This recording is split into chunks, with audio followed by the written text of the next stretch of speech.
Hi, everybody. My name is Alex, and I'm here to interview two of our founders for the NOAA organization. If y'all would like to introduce yourself real quick and tell us a little about yourself, where you're from. I'm Janice Knuth, and I'm from Terre Haute, Indiana. And I am Lee Laughlin, and I live in New Hampshire. My first question for you is tell us all the story of how NOAA was founded. NOAA was founded because the Community College of Philadelphia was doing a lot of things for people who were deaf. And they had a grant that said that they should do educational things for and about people with disabilities. So they proceeded to look for other people with disabilities. And I happened to be in a meeting with the person from the community college. And so she asked me to make a list of, I was working at an agency for the blind at that time. And she asked me to make a list of things they could do for people with different disabilities. And of course, at the top, I wrote something about having some kind of event about and for people with albinism.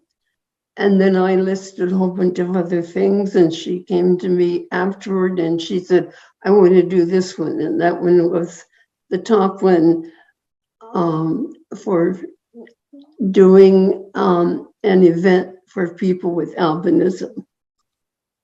I worked in the same building with the Library for the Blind, and I knew that they had to have people coming through their library who had albinism.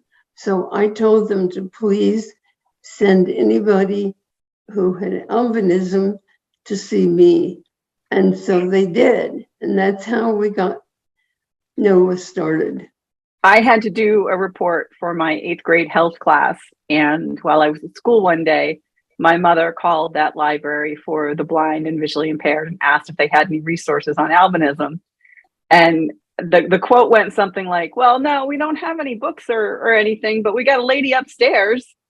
And that's how my mom and I met Jan. And Jan was the first person that I ever met that had albinism, other than me, obviously.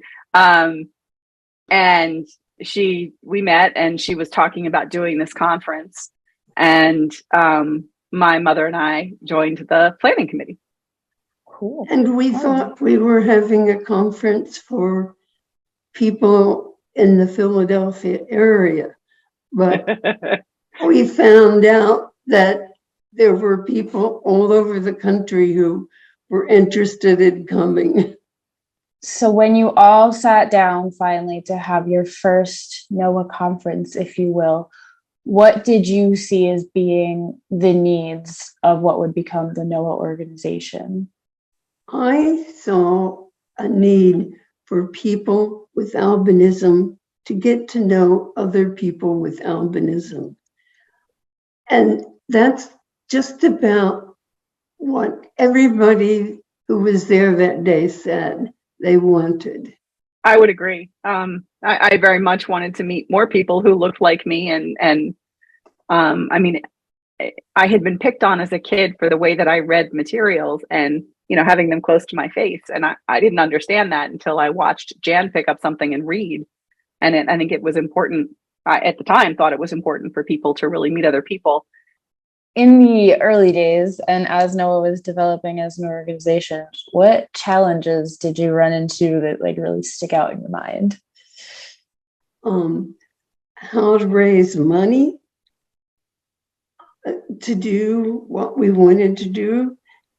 And I think too, I remember early on the organization of the organization. So were we going to formalize into an official nonprofit, and how were we going to go about that? My experiences with where I was working came into play again. Absolutely. I was working for an organization that had recently reorganized.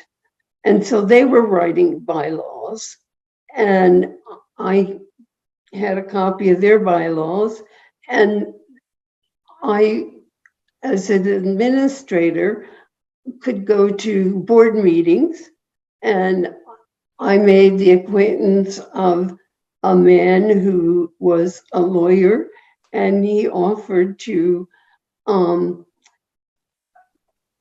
do the legal work for us for free. I mean, that is one of the biggest successes I can think, biggest reasons for our success. People gave because they got so much from what we were doing, so much of what they or their children needed. As we've taken this moment about how far we've come and the number of lives that have been impacted by NOAA, what can you tell the new generation of NOAA as we move forward to blaze new trails and support each other along the journey? We really are at the point, and the need is still there for NOAA to be more formalized and be more of a professional nonprofit organization with professional staff. Volunteers are great, and they always have a place in NOAA. But having some professional staff and having the funding to maintain that staff and maintain some core programming and other opportunities would be really powerful, I think, and really effective. And I'm excited about the future because people are still really excited about NOAA, and NOAA still means something to the people that have been around for a long time, but we also keep getting new people, and that's really, really exciting.